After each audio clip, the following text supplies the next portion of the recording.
आज सुबह जल्दी जल्दी उठकर मैंने घर के सारे काम निपटा लिए क्योंकि मुझे जाना था आगरा शॉपिंग करने के लिए। तो सुहानी का आज व्रत था तो थोड़ा सा उसके लिए खाना मैंने घर पर ही बना लिया क्योंकि मार्केट में तो वो कोई चीज़ खा नहीं सकती थी।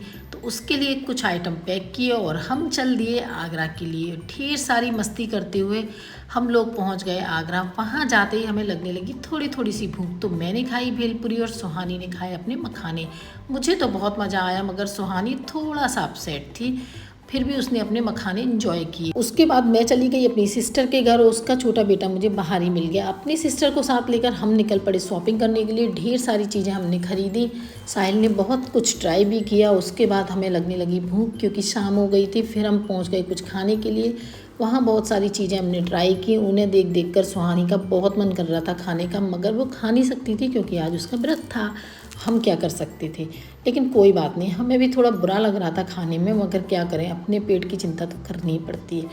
कोई बात नहीं, सुहानी को कल हम ढेर सारी चीज़ें खिलाएंगे जो जो वो खाना चाहेगी। उसके बाद दूसरे शोरूम में शॉपिंग करने के लिए जाना था जिसके लिए हमें रोड क्रॉस करनी थी। तो दोनों ही बहनों ने एक दूसरे का हाथ पकड़ा और रोड क्रॉस की, बिल्कुल बचपन की तरह जैसे हम बचपन में किया करते थे। सचमुच हमें अपना बचपन याद आ गया।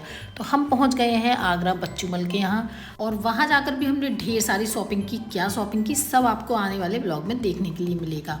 उसके बाद रात काफ़ी हो चुकी थी। मेरी सिस्टर के हस्बैंड भी हमें लेने के लिए आ गए थे, तो उनके साथ हम चले गए अपनी सिस्टर के घर। बच्चे वहाँ हम लोगों को देखकर बहुत खुश हो गए कि आज मौसी हमारे घर रुकेंगी।